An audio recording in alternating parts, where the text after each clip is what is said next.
इस देश की जो अटल जी ने जिनको दुर्गा और चंडी कही थी वो सही कि जो अमेरिका के राष्ट्रपति बगैर बात किए ट्वीट करता है और हम सीज फायर कर देते हैं। जो मुल्क अमेरिका के ट्वीट पर चले उस मुल्क में 1 मिनट भी हमारे देश के पीएम को रहने का राइट नहीं। और हमने अपने सैनिक के मनोबल को जो फ्रीडम दिया था उसको कमजोर करने का पॉलिटिकल सिस्टम और पॉलिटिशियन नाम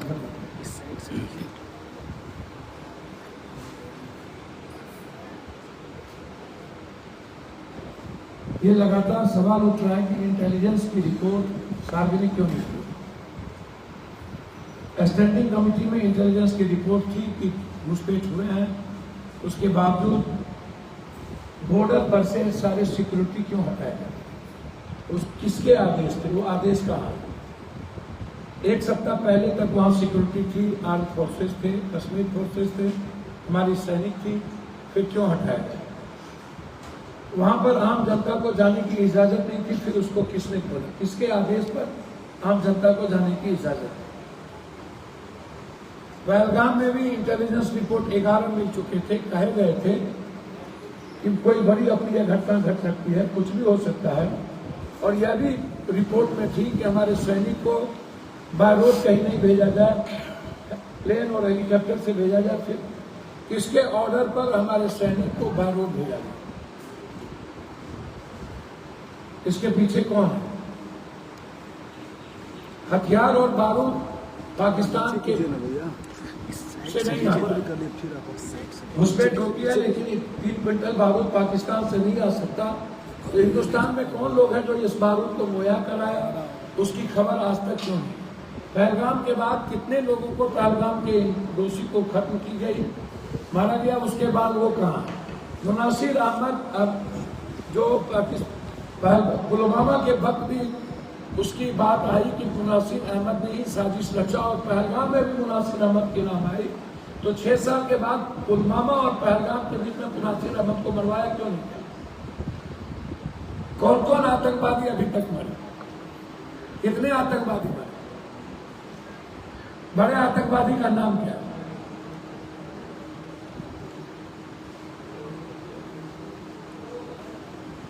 और जब मेरे सैनिक को फ्रीडम दिया गया तो फिर हमने बिना सैनिक के राय किए तीनों फोर्सेस को बुलाए।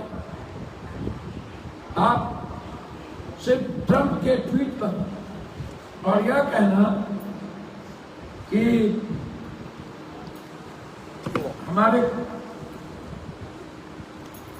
कंट्री में हमारे पीएम को तो सेंस की बात कर रहे हैं, हमको तो समझ में नहीं आता कि अब जो देश अनह्यूमन राइट्स के लिए जाना जाता है, जो कंट्री कभी भी अपने अहंकार के चलते किसी भी छोटे देश को खत्म करता है, डेमोक्रेसी जो अमेरिका की थी, जो अब्राहम लिंकन और बराक ओबामा जैसे लोगों से जाना जाता है।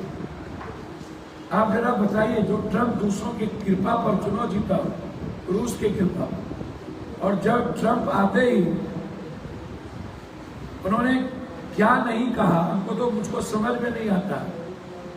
ट्रंप ने लिखा है, हम लास्ट हम आपको सिर्फ पढ़ा बोल देते हैं कि countries are using common sense and great intelligence. Common sense, वो बात कर रहा है हमारे कॉमन सेंस की। मतलब जिस राष्ट्रपति को खुद कोई कॉमन सेंस ना हो, जेलेंस्की ने उसको जवाब दिया। और एक छोटा देश यूक्रेन ने कहा जेलेंस्की ने, हम मिट जाएंगे, घुटने नहीं टेकेंगे दुनिया के सबसे ताकतवर देश के सामने, जबकि उसके पास परमाणु नहीं है।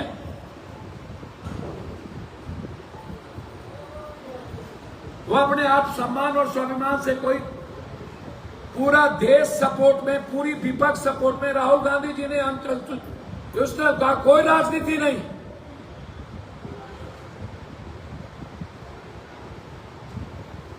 आज जरूरत थी जवाब देने की, जब मुल्क अब एक ही आवाज था कि हमको आजाद कश्मीर दे दो, हमें पीओके दो, हमें आतंकवादी सरपरस्त सरकार को खत्म करो पाकिस्तान में। पाकिस्तान की जनता हमसे ज्यादा परेशान है आतंकवादियों से। उस मुल्क में जो सरकार आतंकवादियों के इशारे पर चलता हो, सरकार से ज्यादा पैसे आतंकवादियों के पास हो, जिस देश की सेना आतंकवादियों के सहारे जीता हो, उसकी पंचायती ट्रम्प कैसे कर सकती है? इंदिरा गांधी जी ने अमेरिका को दुस्साह कहा था 4000 किलोमीटर बैठ के कोई देश मेरे भारत के बारे में निर्णय ना ले। चाइना को उन्होंने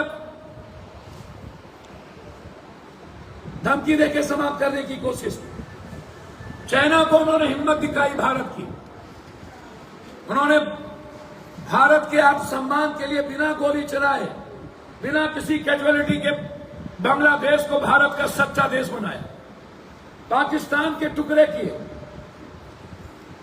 इंदिरा गांधी के राज्य कभी भी पाकिस्तान, आज तक भरोसा कैसे करें हम? लाल बहादुर शास्त्री से लेकर के आज तक पाकिस्तान ने मेरे साथ धुरतई की है। कैसे भरोसा करेंगे पाकिस्तान की सरकार के पास, जो सरकार चलती ही आतंकवादी से है?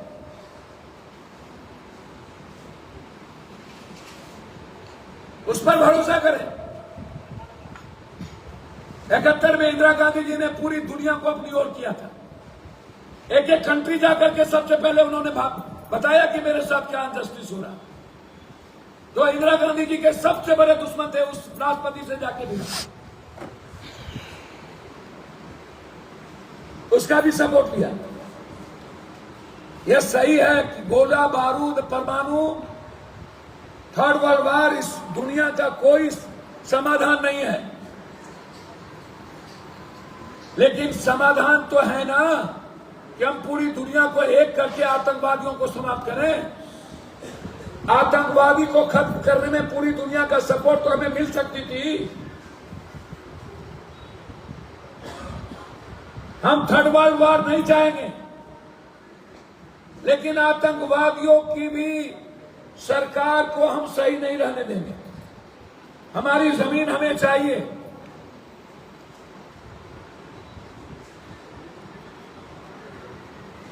हम सरकार से फिर आग्रह करना चाहेंगे, बिना किसी आलोचना के, आप अपने वादे पर कायम रहिए। जो आप कहते थे कि अमेरिका में जाकर के हम भीख मांगते हैं,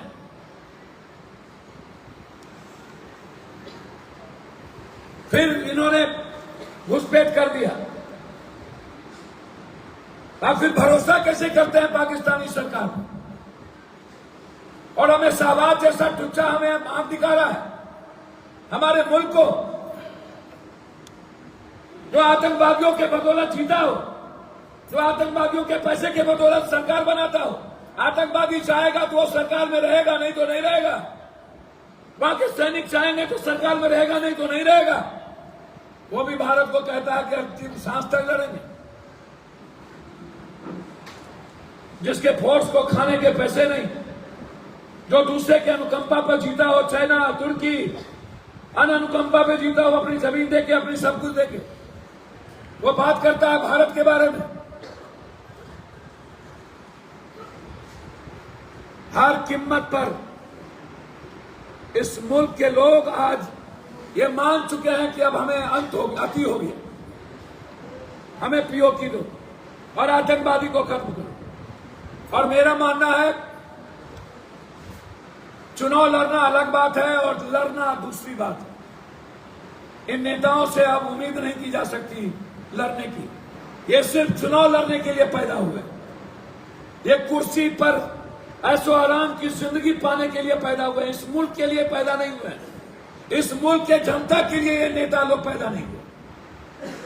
ये इसे सिर्फ पैसा चाहिए, इसे सियासत करना, इसे राजनीति करना है। इन्हें कभी पुलवामा पे चुनाव जीतना है, कभी पहलगाम पे चुनाव जीतना है। इन्हें हमेशा अवसर को ढूंढना है, हर चीज में अवसर, हर बातों में अवसर।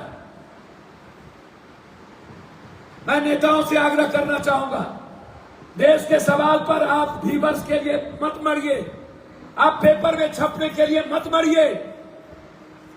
और मैं गोदी मीडिया से आग्रह खास तौर पर अर्नब गोस्वामी ने पहला ट्वीट किया था पुलवामा में, जश्न मना रहे थे, मैंने दिखाया।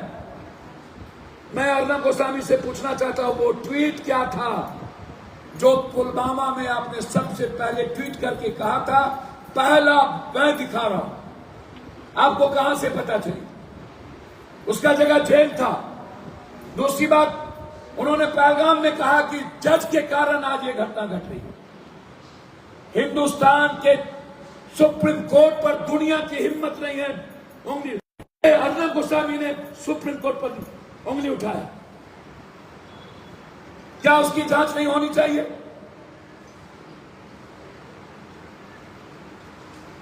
और मैं गोदी मीडिया से आग्रह करूंगा, सेना के मनोबल को कमजोर मत कीजिए और नेताओं से कहूंगा कि सेना को फ्रीडम दीजिए, इंटरफेयर मत कीजिए। ये मुल्क मेरा है, नेताओं का नहीं।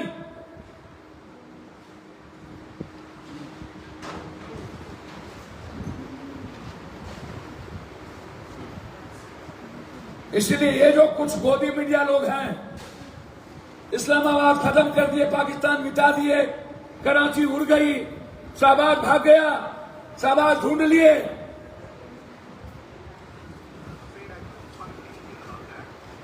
90% फेक।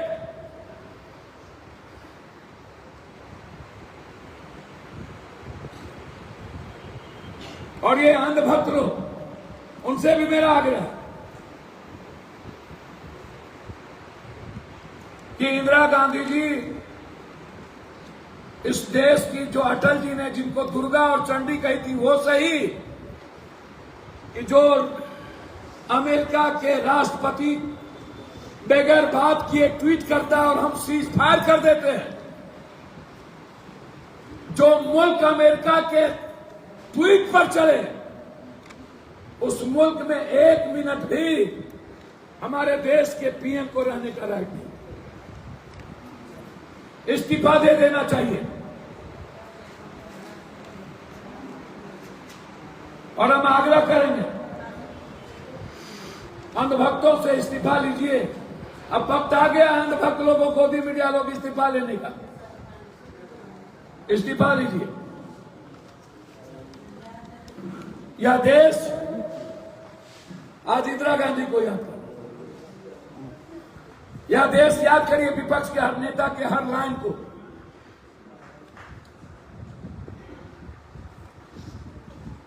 अरे भैया, कुछ दिन के लिए आप लोगों से नहीं चलता है तो हम इन लोगों को रक्षा मंत्री और होम मिनिस्टर बना दीजिए, कर दीजिए कुछ दिन के लिए रक्षा मंत्री हम इन लोग होम मिनिस्टर। पता चलता है कि सैनिक के बीच में कोई अवरोधक नहीं होगा।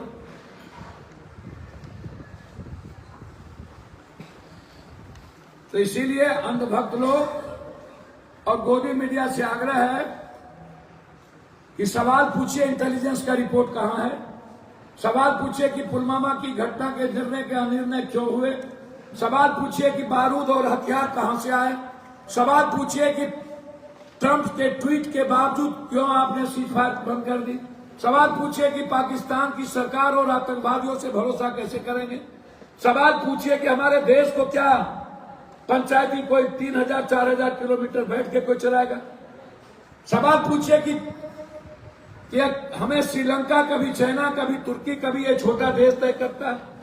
अगर आपने हमारा अभी तक चैनल सब्सक्राइब नहीं किया है तो कृपया चैनल सब्सक्राइब कर लें, लाइक करें, शेयर करें, कमेंट करें। तो मिलते हैं फिर किसी और खबरों के साथ। नमस्कार।